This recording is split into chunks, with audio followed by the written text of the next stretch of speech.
Bienvenidos al Ser Misionero, un programa que nos invita a repensar nuestra historia y nuestra cultura en busca de aquello que nos identifica como pueblo soberano.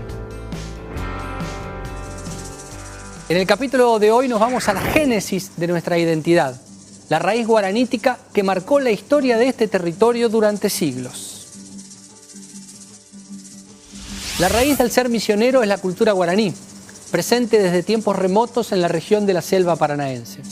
Se trata de una cultura conformada a lo largo del tiempo en simbiosis con el medio ambiente, que sufrió una serie de cambios y transformaciones debido a su interacción con otras culturas, pero que no solo sobrevivió al choque cultural, sino que además dejó un legado que perdura a lo largo del tiempo.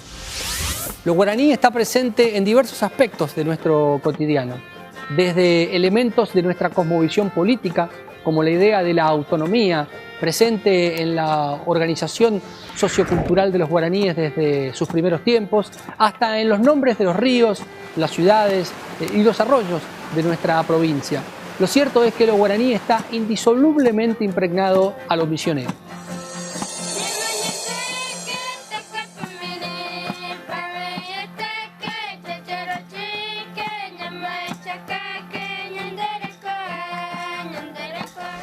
La presencia de lo guaranítico se observa en nuestro cotidiano, pero también en el marco jurídico que ratifica la preexistencia como pueblo originario a la nación guaraní. Así lo establece el artículo 75, inciso 17, de la Constitución Nacional Argentina, reformada en 1994, cuando en su encabezado dice, textualmente, reconocer la preexistencia étnica y cultural de los pueblos indígenas argentinos. Este artículo encierra diversas cuestiones que son importantes remarcar. En primer término, que los pueblos originarios tienen preexistencia a la conformación nacional y a los estados provinciales. Segundo, que tienen derecho a su identidad, a su cultura y a su idioma. También que tienen derecho a la propiedad comunitaria de sus tierras. Y por último, que los estados provinciales son responsables junto a la nación del cumplimiento de este articulado de la Constitución Nacional. ¿Nunca te preguntaste por qué tantos lugares de misiones tienen nombres guaraníes?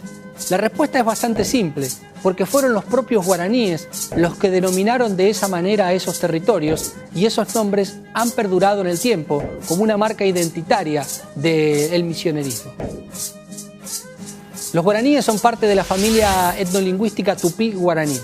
En torno al año cero, una serie de factores ambientales, climáticos y sociales provocaron una gran migración que se extendió desde el Amazonas a toda la costa este de América del Sur.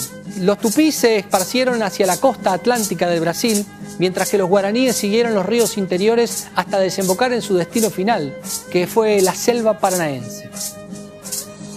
Bajo la idea del Ibi Marajeí, que significa la tierra sin mal, los guaraníes migraron durante siglos hasta llegar al que será su hábitat definitivo. Aquí gestaron su propia cultura a partir de una simbiosis con el medio ambiente. La cosmogonía de los guaraníes se conformó en convivencia con la selva y la naturaleza. La cosmovisión es la forma en que un pueblo interpreta al mundo que lo rodea y los guaraníes lo interpretaron a partir de las enseñanzas del entorno natural.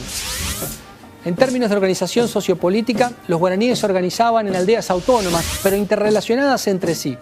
De esta forma, cada cacique tenía el control sobre su propia aldea, pero establecía relaciones con las otras según las diversas necesidades que pudieran tener. Por ejemplo, podían intercambiar recursos entre una aldea especializada en la pesca y otra que tuviera mayores posibilidades de acceder a un yerbal natural. Asimismo, establecían confederaciones de aldeas mayores para enfrentar una guerra contra algún otro grupo étnico o cuando se produjo la llegada de los conquistadores. Este mecanismo de organización se mantiene hasta nuestros días, en donde las comunidades son autónomas, pero se reconocen parte de un colectivo mayor, que es la nación guaraní, e inclusive comparten espacios de gobierno institucional, como el Consejo de Caciques de Misiones.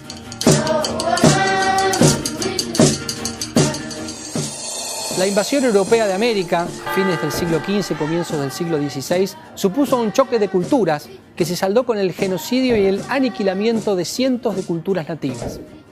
Los guaraníes, merced a su desarrollo autónomo y a su simbiosis con el medio ambiente, lograron superar algunos de estos choques culturales y mantener su vinculación con el territorio, pese a las constantes presiones de los conquistadores españoles y portugueses. Entre la expulsión de los jesuitas en 1769 y la consolidación de los estados nacionales en la segunda mitad del siglo XIX, los guaraníes sufrieron la desarticulación de sus comunidades bajo el autoritarismo del hombre blanco, que no solo se apropió de sus tierras, sino que además impuso un intento homogeneizador de la cultura local. A lo largo del tiempo, esta presencia ha sufrido diversos contrastes debido básicamente a la presión creciente de los espacios blancos sobre los territorios aborígenes. Víctimas durante siglos de la prepotencia del hombre blanco, la cultura guaraní aún perdura en la región de la selva paranaense. Para que ello ocurra, no solo son suficientes los procesos de resistencia desarrollados por las propias comunidades autónomas, sino que en muchos casos esa resistencia se ve acompañada y apoyada por los estados provinciales y nacionales, que en otro contexto y en otra época habían sido los grandes responsables del genocidio de estos pueblos. El ejemplo más claro de ello es el sistema de escuelas de educación intercultural bilingüe que se encuentra desarrollado en la provincia de Misiones y que le permite a los guaraníes tener una educación basada en sus propios saberes. Hoy el Estado provincial no solo reconoce la preexistencia de la nación guaraní, sino que considera a lo guaranítico como un elemento fundante del ser misionero.